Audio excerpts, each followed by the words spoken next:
Hello guys, welcome to my YouTube channel unique J NEET. और आपका इस channel में आज बहुत ही स्वागत है। और आज हम लोग जो क्वेश्चन सोल्व करने वाले हैं वो क्वेश्चन सिर्फ जेई में नहीं, वो जेई एडवांस में पूछा गया प्रीवियस क्वेश्चन है। और हम लोग इस क्वेश्चन को आज इतना इजीली वैसे सोल्व करेंगे कि आप सोच नहीं सकते हैं कि जेई एडवांस आईआईटी का क्वेश्चन इतना इजीली तरीके से हम लोग सोल्व करनी है। और ये क्वेश्चन मेरा 1987 में पूछा गया प्रीवियस क्वेश्चन है। तो चलिए अब हम लोग इस क्वेश्चन को सोल्व करते हैं। और अगर आपको कोई कहीं भी जरा सा भी डाउट हो तो आप कमेंट कर सकते हैं, हम आपके लिए वीडियो बनाकर लेके आ जाएंगे चैनल पर। और अगर आप यूनिक जे नीट चैनल पर न्यू हैं तो चैनल को सब्सक्राइब कर दीजिए, शेयर कर दीजिए। तो चलिए अब हम लोग अपना क्वेश्चन पर बात करते हैं। क्वेश्चन क्या है कि the equivalent resistance between point A and B के बीच में मेरा पूछता क्या है, equivalent resistance of the current give we know is, मतलब यहाँ डॉट का मतलब क्या है कि मेरा ए एंड बी के बीच में इक्विवेलेंट रेजिस्टेंस कितना आएगा वही में हमको यहाँ भरना है। तो चलिए अब हम लोग इस डायग्राम को सोल्व करते हैं।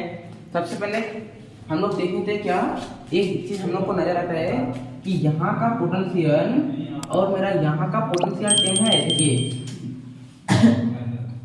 यहाँ का पोटेंशियल और यहाँ का पोटेंशियल मेरा सेम है कि नहीं है।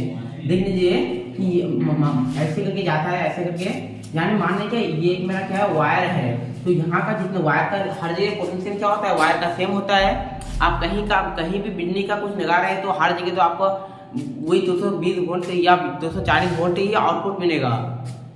तो चलिए आपको बता देते कि ये क्या है, ये एक वायर है। तो वायर का पोटेंशियल क्या होता है, सेम होता है। यहाँ ए है तो ऐसे कि वायर है, इस पोटेंशियल सेम, तो यहाँ भी क्या हो जाएगा, मेरा ए हो जाएगा। और मेरा पोटेंशियल जितना पोटेंशियल यहाँ होगा उतना पोटेंशियल यहाँ होगा। अगर मान लें कि यहाँ मेरा पोटेंशियल 100 होगा तो यहाँ भी मेरा पोटेंशियल क्या होगा, 100 होगा, क्योंकि ये एक ऐसे करके वायर है। और वायर का हर जगह पे पोटेंशियल क्या रहता है, सेम रहता है। और एक यहाँ पॉइंट क्या है, बी है, और बी में भी क्या है, एक वायर जुड़ा हुआ है, ऐसे करके एक वायर जुड़ा हुआ है, ऐसे करके यहाँ तक। तो यानी यहाँ भी मेरा क्या होगा, बी, यानी हम बी से देखते कि यहाँ का जितना पोटेंशियल होगा उतना पोटेंशियल मेरा यहाँ का भी होगा, क्योंकि ये भी एक ऐसे करके वायर भी बना हुआ है, ये ऐसे करके वायर ही है। तो वायर का हर जगह पोटेंशियल क्या रहता है, सेम रहता है। यहाँ पोटेंशियल अगर मान लें कि 100 होगा तो यहाँ भी पोटेंशियल क्या होगा, मेरा 100 ही होगा। तो अब हम लोग इसको सोल्व करते हैं। ए एंड बी के बीच में हम लोग को निकालना है इक्विवेलेंट रेजिस्टेंस। अब आपको बेसिकली ध्यान में ये रखना है कि मेरा equivalent resistance A and B के बीच में पूछता है। और हमको बेसिकली करना ये है कि हमको ए से बी में जाना है। तो हम लोग यहाँ सबसे पहले लिख देते हैं एक पॉइंट लिख देते हैं ए, एक पॉइंट लिख देते हैं बी। हमको जाना बेसिकली कहाँ है, ए से बी में। तो यहाँ हम लोग सबसे पहले देखते हैं क्या, यहीं पे ए है और एक रेजिस्टेंस के बाद क्या है, मेरा बी है। ए एंड बी तो मेरा यही मिल गया। ए एंड बी के बीच में इक्विवेलेंट रेजिस्टेंस पूछता है, ये पूरा डायग्राम का, पूरा सर्किट का। तो यहाँ क्या है मेरा ए, यहाँ क्या है मेरा बी। ए एंड बी के बीच में क्या मांगता है, मेरा इक्विवेलेंट रेजिस्टेंस, और पूरा सर्किट का मांगता है। तो यहाँ ए, यहाँ भी ए और बी के बीच में मेरा एक रेजिस्टेंस कितना है, 2R का। एक रेजिस्टेंस लगा दिए 2R का, ये वाला रेजिस्टेंस का काम खत्म, ये वाला रेजिस्टेंस का काम हो गया। और ये वाला रेजिस्टेंस में हम देंगे कि यहाँ बी है, यहाँ मेरा ए है। तो क्या है, बी से ए में मेरा रेजिस्टेंस यहाँ भी कितना है, 2R का रेजिस्टेंस। बी से ऐसे करके बी से ए में भी मेरा क्या है, 2R का एक रेजिस्टेंस है। ये हमारा रेजिस्टेंस का भी मेरा काम हो गया। अब मेरा एक रेजिस्टेंस और बचा है क्या, ए से बी। ये वाला रेजिस्टेंस के दो कॉर्नर में क्या लगा हुआ है, एक में एक पॉइंट ए, एक में पॉइंट बी। तो ए से बी में हम लोग ऐसे गिरेंगे, ए से बी में कितना है मेरा रेजिस्टेंस आर। यहाँ पॉइंट क्या है मेरा ए, पॉइंट क्या है मेरा बी। तो मेरा यही पूछता है कि ए एंड बी के बीच में मेरा इक्विवेलेंट रेजिस्टेंस पूछता है। तो अब हम लोग इस सर्किट को सोल्व कर लेते हैं। मतलब क्या, ये वाला सर्किट को तो सोल्व करके हम लोग इतना छोटा में लेके आ गए, अब हम लोग इसको सोल्व करेंगे। तो मेरा पूछता क्या है बेसिकली कि पॉइंट ए एंड बी के बीच में आप मेरा इक्विवेलेंट रेजिस्टेंस मांग पूछता है। तो हम लोग कि ये तीनों किसमें है, मेरा पैरेलल में है।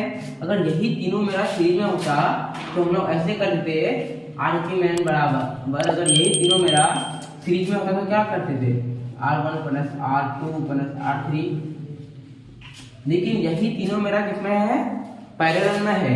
यही तीनों किसमें है, मेरा पैरेलल में है। तो हम लोग ऐसे लिख देंगे 1 बाई R इक्विवेलेंट बराबर 1 by R1 plus 1 by R2 plus 1 by R3। तो मेरा 1 बाई, इसको हम लोग मान लिए R1, इसको मान लिए R1, इसको मान लिए हम लोग R2, इसको मान लिए हम लोग R3। तो मेरा 1 बाई R1 यानी मेरा R1 का वैल्यू कितना है, मेरा 2R है प्लस, और 1 बाई R2 यानी मेरा R2 का वैल्यू कितना है, 2R है। और मेरा 1 बाई R3 का वैल्यू मेरा कितना है, R है। तो हम लोग यहाँ निकालेंगे तो मेरा डायरेक्ट यहाँ हम लोग एलसीएम लेते हैं, कितना 2R एलसीएम लेते हैं, 1 प्लस हो जाएगा मेरा 2। मेरा कितना आ गया 1 प्लस मेरा कितना आ गया 4 बाई 2R मेरा आ गया। काट देंगे इसको हम लोग यहाँ से मतलब काट दिए। तो मेरा कितना 1 बाई R इक्विवेलेंट बराबर कितना आ गया, मेरा कितना आ गया 2 बाई R। तो मेरा R इक्विवेलेंट बराबर कितना आ गया, मेरा R इक्विवेलेंट बराबर कितना आ गया, R बाई 2।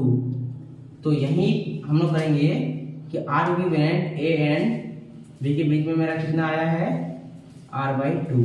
इसी को हम लोग यहाँ पे पुट कर देते हैं R बाई 2।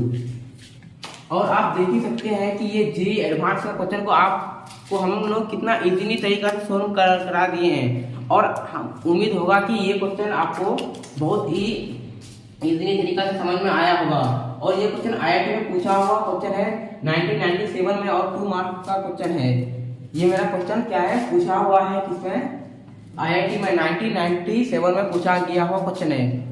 और हम लोग इस क्वेश्चन को आज इतना इजीली तरीका से आपको सोल्व करके बता दिए कि आप सोच नहीं सकते हैं कि इतना इजीली तरीका से भी कोई सोल्व करके बताता है। तो अगर आप यूनिक जेईई नीट चैनल पर न्यू है तो चैनल को सब्सक्राइब कर दीजिएगा। और अगर मेरी ये वीडियो पसंद आया तो वीडियो पर लाइक शेयर सब्सक्राइब कर दीजिएगा और कमेंट भी कर दीजिएगा आपको वीडियो कैसा नहीं आया। तो आज के लिए थैंक यू सो मच।